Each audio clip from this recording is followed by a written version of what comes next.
Bienvenue dans cette nouvelle vidéo. Alors je suis maintenant à 4 jours de mon prochain Ironman. Je vais vous donner quelques conseils qui m'ont beaucoup aidé pendant ma préparation. Mais avant ça, je vous invite à cliquer sur le bouton s'abonner si ce n'est pas déjà fait, à cliquer sur la cloche de notification pour rater aucune de mes prochaines vidéos et surtout de liker cette vidéo. Alors pour l'Ironman, tout d'abord pour la natation, moi ce que je vais vous dire c'est que peu importe la nage que vous préférez, moi ça va plutôt être la brasse.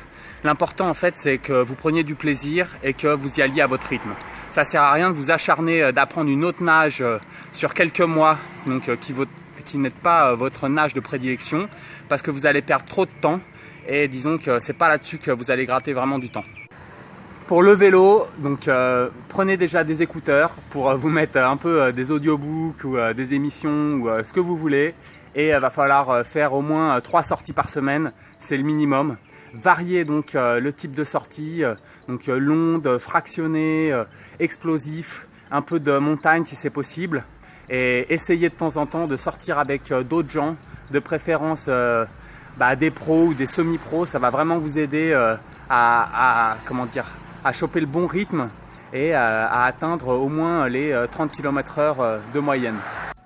Alors pour la course à pied, moi ce que je vous conseille c'est déjà d'adopter une bonne technique, toujours sur la pointe des pieds pour que le talon ne touche jamais le sol. Ça va vous éviter de vous flinguer le cartilage et donc vous abîmer le genou et de perdre du temps. Donc après il va falloir varier les types de sorties, donc là vous allez taper de temps en temps un petit semi-marathon, 10 km, 15 km et surtout des fractionnés avec du 100 mètres, 200 mètres. Et si vous pouvez faire aussi un petit peu de Tabata, ça c'est vraiment top. Donc 20 à 25 secondes on, 5 secondes de break. Et ça c'est vraiment top. Répétez comme ça pendant plusieurs minutes. Ça va vous donner donc un second souffle quand vous êtes dans une montée ou quand il faut relancer. Alors après je vais vous parler de la 4e discipline de l'Ironman, c'est l'alimentation. Donc ça en fait il n'y a pas de secret, il va falloir tester parce que chaque personne est différente. On a tous un organisme qui va répondre plus ou moins favorablement à tel type de nutrition. Donc c'est à vous en fait de gérer ça et de le tester plutôt sur des sorties longues. Mais aussi ça peut être de voir si vous préférez commencer une petite course à jeun, si vous préférez manger plutôt des fruits, plutôt des oléagineux, quel type de protéines vous convient le mieux. Donc ça, il faut tester. Comme les barres de céréales, ça peut être aussi de voir si les dattes, ça vous convient.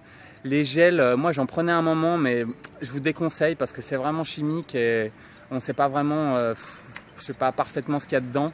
Et moi je vous conseille plutôt une alimentation naturelle, quoi.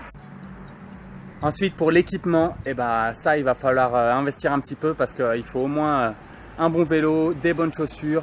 Pour la natation, ça c'est rapide, hein, une petite paire de lunettes, mais il faut aussi choisir quel type au niveau de vos yeux, si vous voulez que ça soit pris, si vous voulez.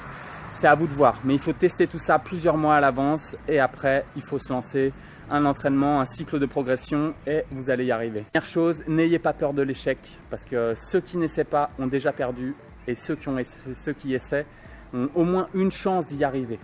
Donc lancez-vous, inscrivez-vous, préparez-vous et devenez un Ironman. Alors moi, le triathlon, c'est pas ma discipline de prédilection, donc c'est plutôt judo, lutte, tout ce qui est sport de combat.